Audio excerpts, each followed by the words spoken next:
Hello everybody and welcome to another spotlight video on a perfumer. This time we are talking about an absolute superstar within the fragrance industry. It is the first perfumer that I ever became aware of in my journey of adoring fragrances, and it is Jean-Claude Ellena. Most of us will know his work with Hermes. He became the in-house perfumer from 2004 to 2016, and during that 10-year period, 12-year period, he nosed some of the most wonderful fragrances that are still on the market today.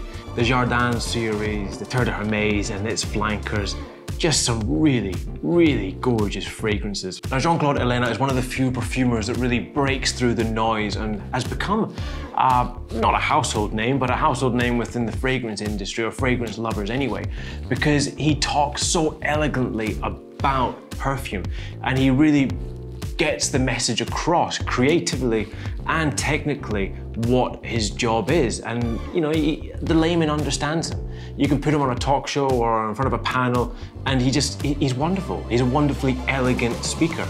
Now, Jean-Claude Ellena is rare for a perfumer that he actually has a Wikipedia page.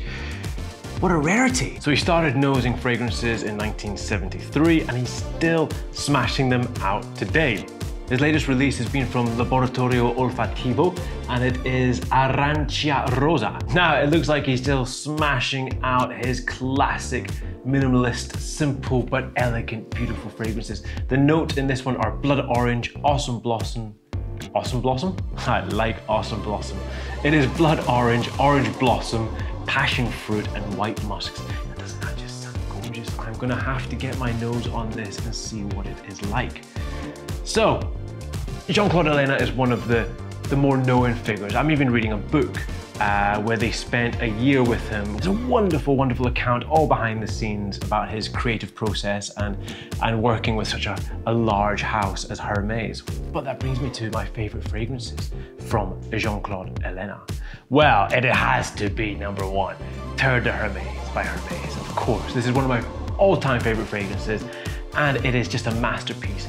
He said it was as if he was imagining an orange that grew like a potato, an orange that grew in the ground with roots, an earthy vetiver with this gorgeous dirty orange opening.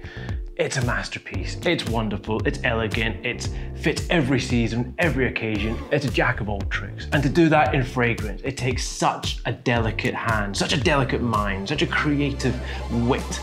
It really is a testament to his genius as a perfumer. So, number two on my list of favorite fragrances is Declaration by Cartier. Now, this was launched in 1998, and if you go into a perfume shop today, you'll still see it for sale. So that's what, 6 years later, and it is still taking up space on the retail market. Now, that's pretty rare for Cartier, because if you look at a perfume store, Cartier is not a massive player. They'll have about 4 or 5 fragrances on display, and 2 of them will be Declaration and Declaration Eau Fraiche. Eau Fraiche he didn't nose, but Declaration he did, and it is a masterpiece. And the fact it's still on display 25 years later is a testament to just how good it is. Now, the way that this dries down is just incredible. It ends in a kind of an amber tea musk feel on my skin. It feels like a little bit exotic, but very, very homely. It's basically like tea.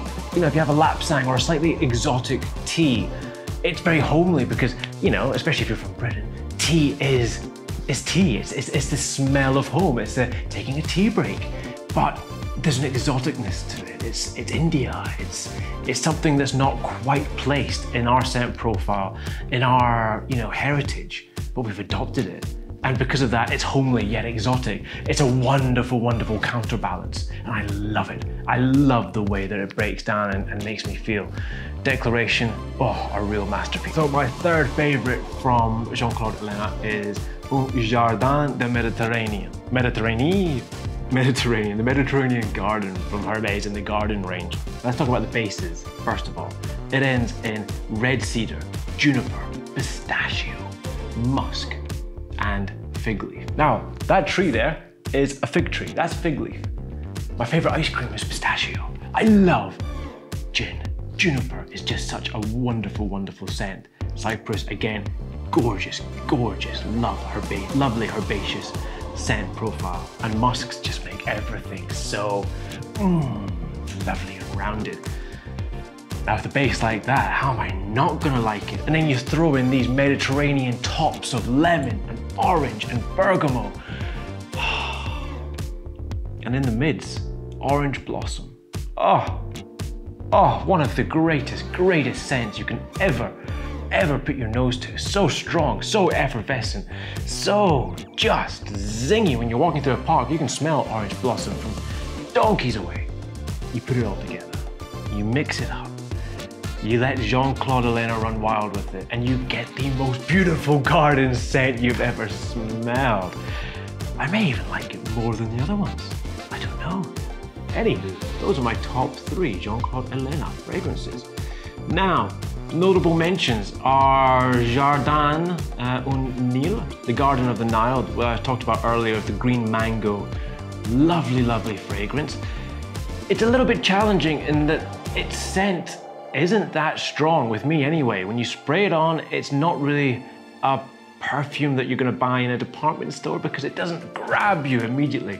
But as it dries down and as it develops, oh, it's a wonderful, interestingly complex fragrance. It's really hard to put your finger on why you love it so much.